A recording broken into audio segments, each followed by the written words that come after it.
Katanya buku adalah jendela dunia, tapi di Indonesia jendela itu sering kali tertutup rapat oleh skeptisisme dan rasa bosan. Skeptisisme dalam literasi di Indonesia saat ini telah berkembang dari sekadar keraguan menjadi mekanisme pertahanan diri kognitif yang krusial di tengah derasnya arus informasi dan hoax. Literasi digital yang rendah seringkali membuat masyarakat rentan terpapar misinformasi, di mana data KIC tahun 2020 menunjukkan 30% hingga hampir 60% orang Indonesia terpapar hoax. Assalamualaikum warahmatullahi wabarakatuh. Shalom, Om Swastiastu, Namo Buddhaya, dan salam kebajikan. Halo Sobat Literasi, perkenalkan nama aku Himiko Abigail Rizal dari SMA Negeri 1 Kota Gorontalo. Dan aku Glenn Jonathan Tuaruntukahu dari SMA Negeri 1 Kota Gorontalo. Di tahun 2026 ini, akses informasi berada di ujung jari kita, di layar HP.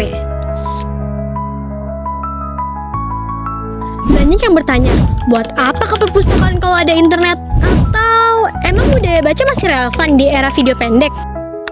Nah, hari ini kita bakal lihat fakta kalau perpustakaan justru jadi tempat paling krusial buat siapa saja, dari pelajar, profesional, sampai orang tua untuk bertahan di tengah banjir informasi.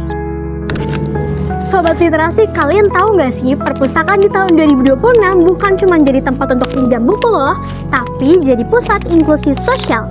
Pusat Inklusi Sosial merupakan program yang bertujuan untuk meningkatkan peran dan fungsi perpustakaan dalam meningkatkan kesejahteraan masyarakat.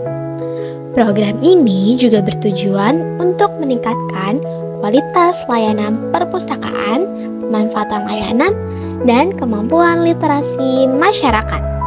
Pendekatan ini menjadikan perpustakaan sebagai pusat pemberdayaan, ruang belajar, dan mitra kemitraan untuk meningkatkan kualitas hidup perpustakaan.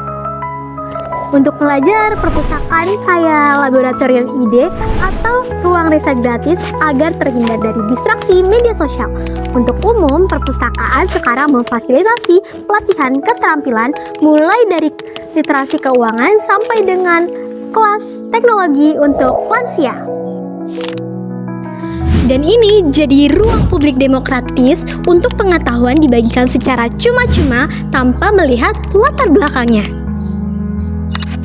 Budaya literasi di Indonesia saat ini menghadapi tantangan yang serius, ditandai dengan rendahnya minat baca masyarakat yang hanya 0,001% menurut data yang disorot oleh UNESCO, dan kesenjangan akses buku terutama di luar Jawa.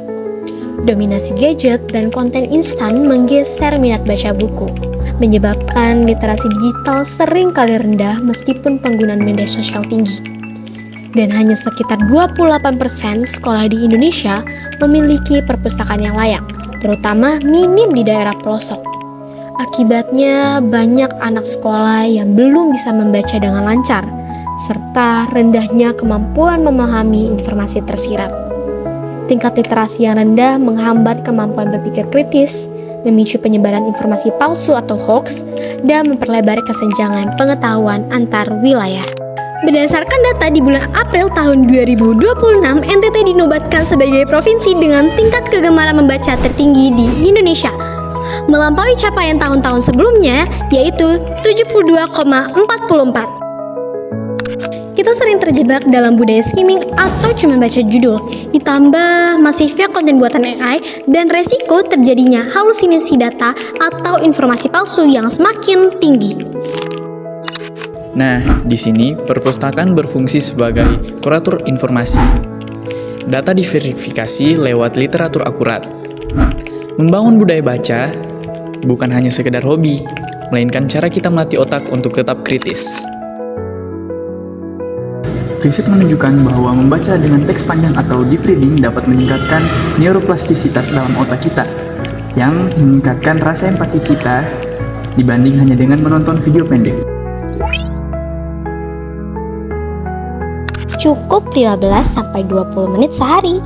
Membaca itu ibarat otot, makin dilatih makin kuat fokus kita. Manfaatkan ekosistem digital.